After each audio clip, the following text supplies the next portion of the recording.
Hey, all the future assistant professor, welcome back to English for English by Pooja Singh. Today we are going to deal with Aristotle's Poetics, how he given the tragic flaw, what led the Hamlet to be indecisive, how Othello killed his wife, why these all things happen, because this is the tragic flaw and जब तक ये tragic flaw नहीं होगा तब तक tragedy नहीं बनेगा. And that is why we are discussing each and everything in detail. So yes, stay tuned. And this is 3 a.m. in the morning. That is why my voice has become so hoarse. So yes, bear it with me and complete this video. And if you haven't watched Aristotle's class 1, go and watch that first. And after that will be after that you watch this video. Otherwise your connection will be lost. So without any wasting any time, let's get started. Hey all the future assistant professor, welcome back to English for English by Pooja Singh. Today this is day 2 and class 2. Okay, day 2 and class 2 of Aristotle. Fine. And you can see the timing 2:52 a.m. 29th of July. So I could not take the live class, so I thought of making it in a detail. Okay, so if you haven't watched class 1 of Aristotle, go and watch that first, so that it is a continuation of it. In this video I'll be explaining the detail about the Poetics. You can see the Poetics by Aristotle. We'll be discussing it today. So before discussing it all, I'll be telling you each and everything in detail. That is why I have make a video of this. So Poetics, in this there are 26 chapters. 26 chapters are there. Okay, from 1 to 5 they have, Aristotle has talked about the poetry. ठीक है, poetry के बारे में बात किया हुआ है. From 6 to 19 it is a discussion on tragedy, और यही बहुत ज़्यादा important है, that you have to deal with it. Okay, then from chapter 20 to 22 it is poetic style. He have talked about the poetic style. Okay, then from on chapter 23 he has talked about the narrative poetry. 24 he has talked about the epic poetry. 25 he had talked about the critics' objection against poetry and the Aristotle, how he is replying to it. Okay, how he is replying to it. Okay, so I can write critics and the reply. ठीक है, and 26 he is comparing epic. He is comparing epic with tragedy. Okay, so these are the things that you have to understand, that 26 chapter is there. 1 to 5 में poetry के बारे में बात किया, 16 से 19 tragedy के बारे में बात किया, 20 से 20 तक poetic style, 23 narrative poetry, epic poetry, critics का रिप्लाई देने में. So this is the most important thing that you have to understand. ठीक है, ये बहुत इंपॉर्टेंट है आपके लिए, जो आपको समझना है. Okay, now will be moving to the next. So जब 16 से 19 चैप्टर के बारे में, 16 से लेके चैप्टर 6 से लेके 19 के बारे में जब बात हुआ है, तो he has talked about tragedy. Okay, very important. Now will be talking that he thinks that tragedy बहुत ज्यादा इंपॉर्टेंट है. Will be discussing each and everything, कैसे क्या है. क्लास चैप्टर 1 से 5 तक में he has talked about the different kinds of poetry. Poetry किस टाइप का होना चाहिए. तो पहले वो पोइट्री को डिफाइन करते हैं कि पोइट्री जो है वो 3 लोगों को इमिटेट करता है. पहला, हु आर सुपीरियर, किसके बारे में बनाया गया है, हु इज सुपीरियर. तो सुपीरियर हमसे कौन है, गॉड है. ठीक है, हीरोज है और किंग्स है. ठीक है, सो दे आर सुपीरियर. दूसरा है जो हमसे इंफीरियर है. ठीक है, इंफीरियर. तो इंफीरियर कौन होता है हम लोग से, villains are inferior. And then third one is like making the similar kind of people. So this in his talked about chapter 1 से लेके chapter 5 तक में he has talked about the different kinds of the classification of the poetry. ठीक है, उसके बाद से I'm changing the color. Now he has talked about chapter 6 से लेके chapter 19 तक के बारे में about tragedy. Okay, he has talked about the tragedy. बोलते हैं कि एलिमेंट्स क्या होना चाहिए. Poetry concern serious actions, gravity, language and how they are performed by the actor. Okay, the very first thing is that he has given 6 points that we'll be discussing and each point will be discussing in detail. तो ये जो चीज़ है ये आपको बहुत important है. classification, these all are the classification that I have made it. Now we'll be discussing each and everything in detail. So poetics was written in 4th of century. Okay, it was written in 4th century BC. Only one book survives out of assumed 2 books. माना जाता है कि 2 book है, but what it deals with the tragedy and the epic poetry. ये आपको दिमाग में रखना है, ठीक है, कि ये किस चीज से डील करता है, ट्रेजेडी और epic poetry. Other genres are like comedy were probably discussed in the lost book. Key concepts क्या है पोएटिक्स में? की कंसेप्ट्स क्या है? So mimesis, imitation, we have already talked about, we have had a detailed discussion.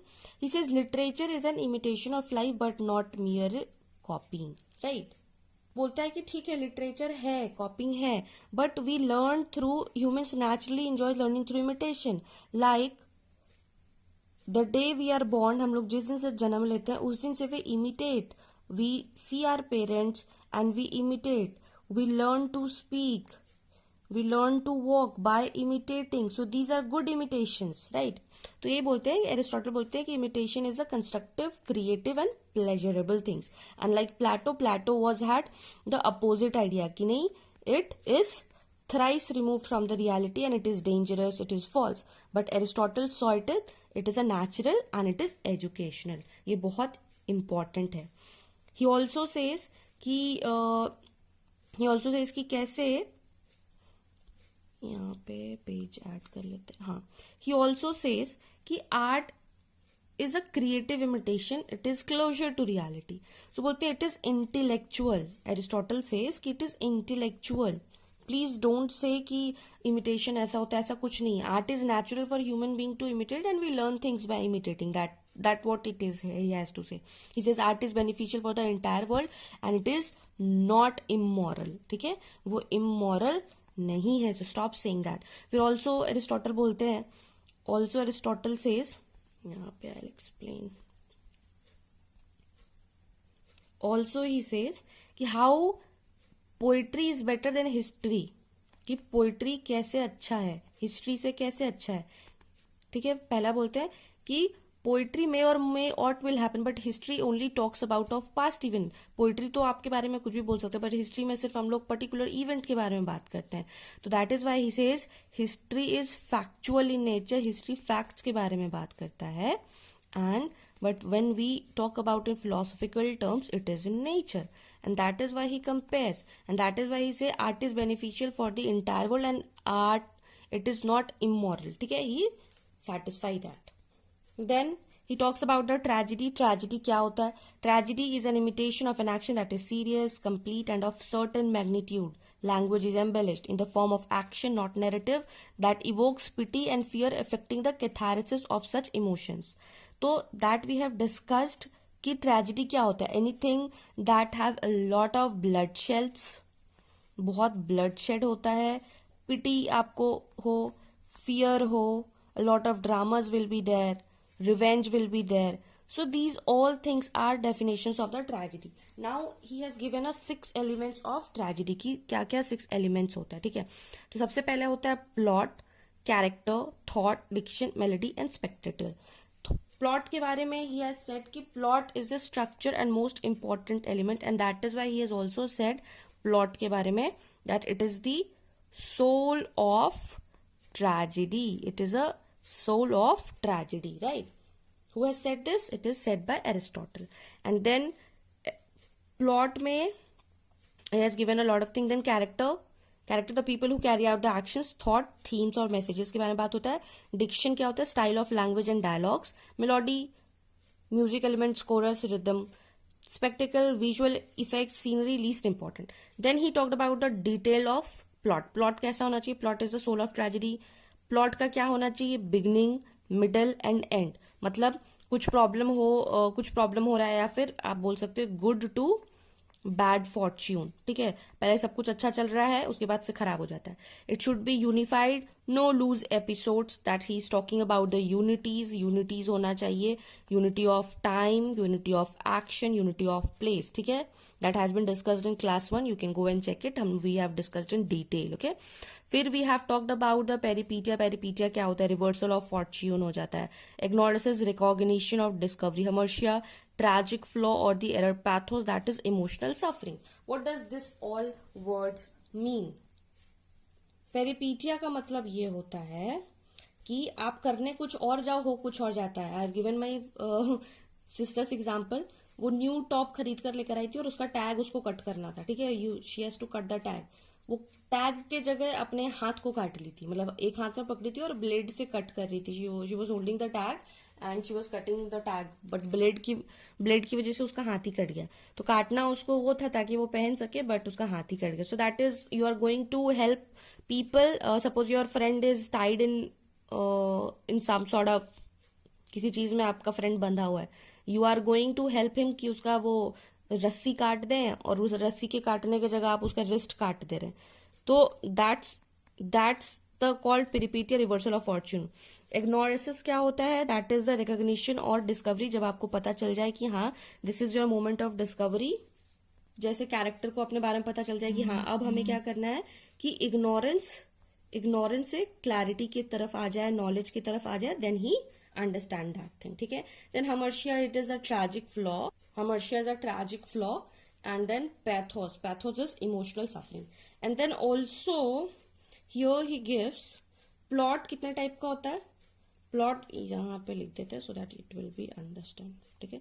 Plot कितने type का होता है? Plot 2 type का होता है, ठीक है. पहला होता है एक सिंपल प्लॉट.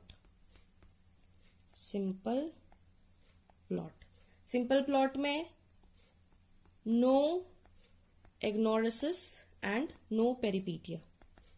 फिर एक होता है कॉम्प्लेक्स प्लॉट, ठीक है. कॉम्प्लेक्स प्लॉट में इग्नोरेंस होगा और पेरिपीटिया भी होगा, ठीक है. सो ये आपको जानने का जरूरत है. सिंपल प्लॉट होता है और एक कॉम्प्लेक्स प्लॉट होता है.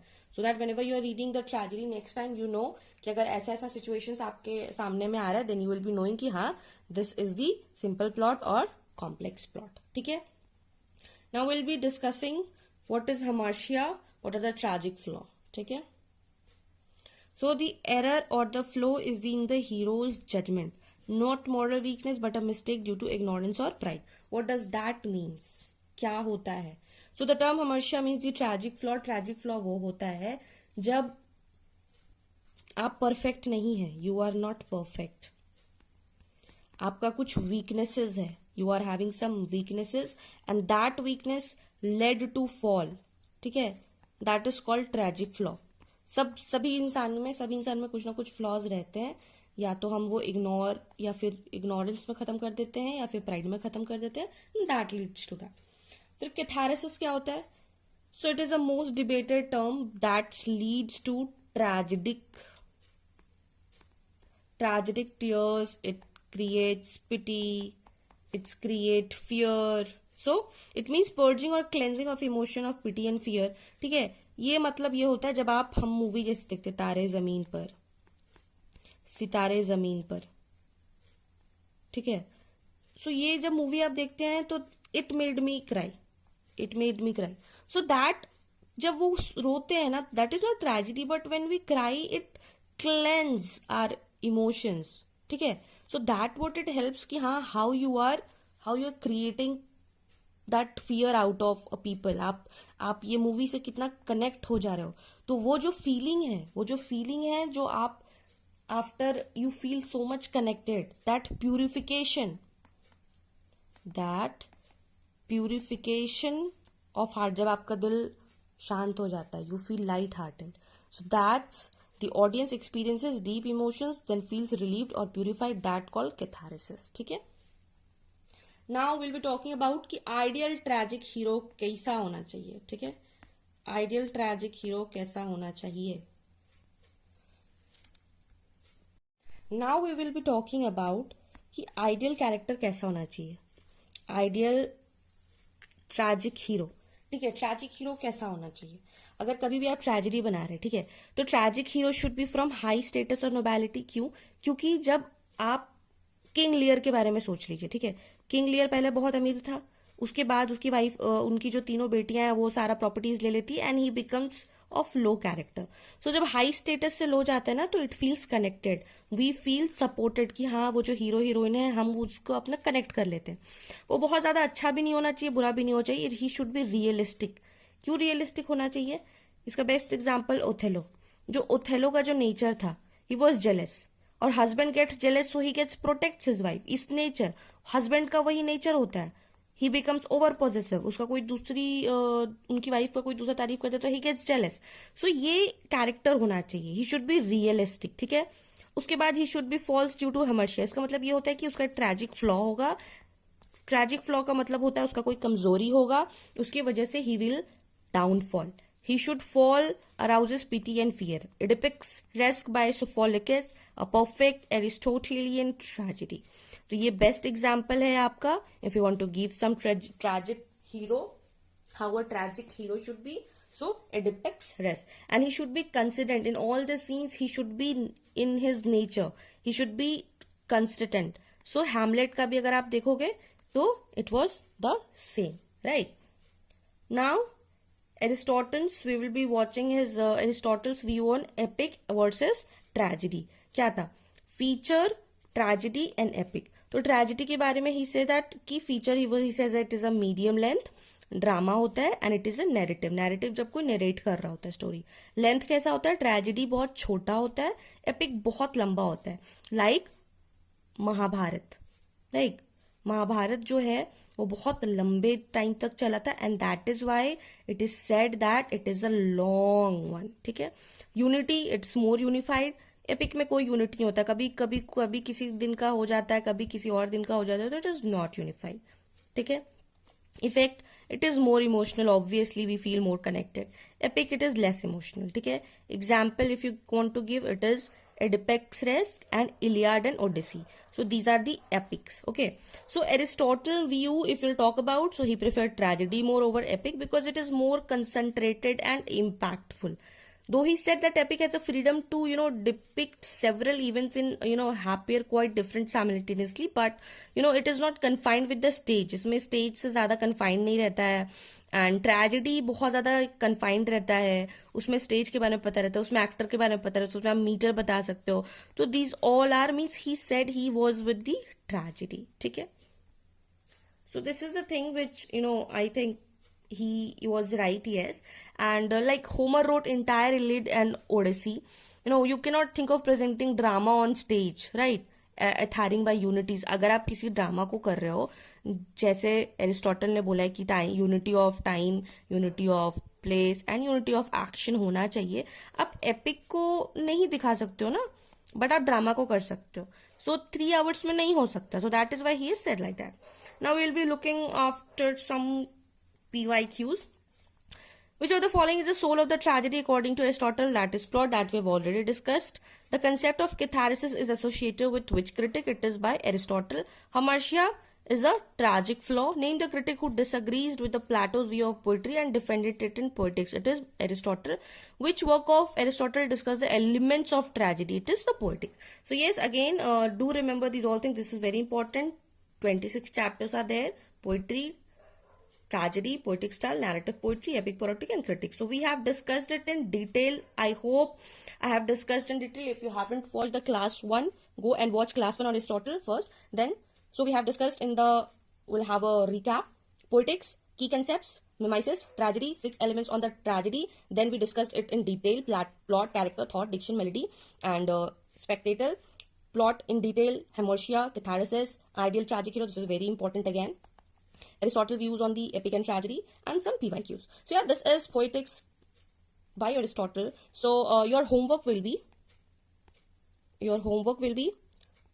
complete class 1 of Aristotle, class 2 of Aristotle. If you will complete this one, then you have, and I have already given you the lectures on Socrates and Plato. Okay. So these, if you will complete these all, your Greek critics are completed. Okay, so yes, that was it. If you found this video helpful, do not forget to like, share with your friends, those who are in need, and those who think that only paid classes can make them clear UG Senate examination. And yes, if you will subscribe my channel, you will make my day. So yes, that's it for today. We'll be watching soon, and keep learning, keep shining. That's all for today. Keep learning, keep shining like stars, right? So yes, this is 3:80 now. I'll edit this video and will post, and let's see how much time it takes to upload. You will be watching it in the morning. First thing in the morning, you will be watching this video. Till then, take care. Bye bye.